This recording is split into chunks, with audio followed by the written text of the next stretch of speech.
Recipe सगळ्यांचं स्वागत आहे। आज आपण आहे ना म्हणजे फोडणीचा भात बनवणार आहोत। कारण रात्रीची जर बटाट्याची भाजी उरली असेल तर आपल्याला सकाळी किंवा सारखं खाल्ली जात नाही। तर त्यापेक्षा त्या भाजीला जर आपण भात घालून फोडणी केली तर बटाटे भात बनतो मस्तपैकी। आता मी तेच करणार आहे। तवा गरम करायला ठेवला आहे, तव्यामध्ये मी कांदा टाकणार आहे थोडासा आणि त्यामध्ये तेल टाक।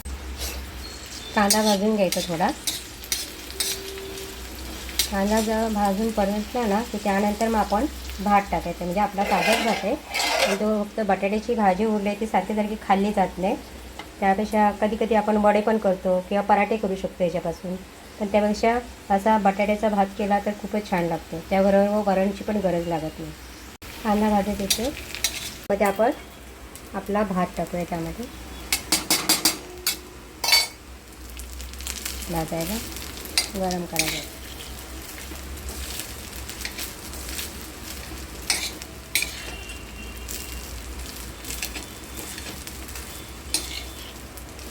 आपल्याला जिरं आवडत असेल तर जिरं टाका थोडं त्याच्यामध्ये। मस्त फोडणीचा बटाटे भात होतो, त्याबरोबर वरणाची पण गरज लागत नाही आणि छान लागतं। भाजी पण आपली खराब होत नाही। हे आपलं मस्त आपण फोडणीचा भात बोलतो ना, पण तसाच त्याच पद्धतीने, फक्त की आपली भाजी उरलेली आहे ती सगळीच खाल्ली जाते। नाहीतर कोण खाणार असं होतं ना।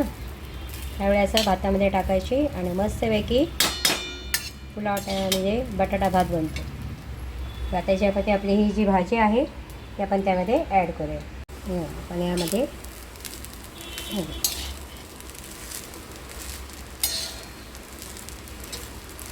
याला वरणची पण गरज लागत नाही। बाजूला लोणचं घेतलं आणि हे खाल्लं पोहा टाईप आणि एकदम मस्त छानपैकी लागतं पुलाव।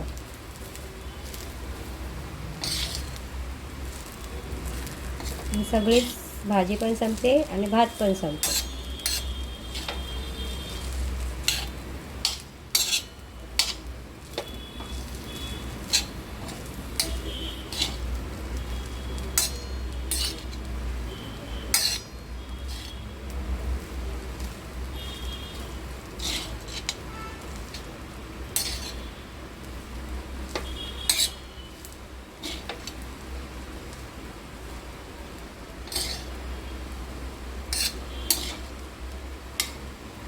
हे ते छान झालं। आपलं गॅस कमी करायचा। मला मस्तपैकी बटाटे भात पुलाव झाला।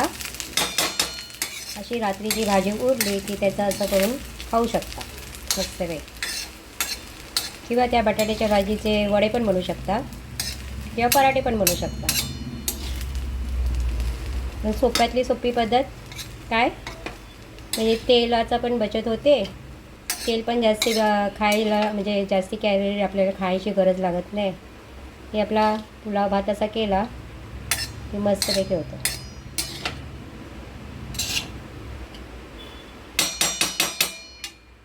आवडलं असेल तर लाईक करा, सबस्क्राईब करा। तुम्ही पण अशा झटपट पद्धतीने जेवण बनवा।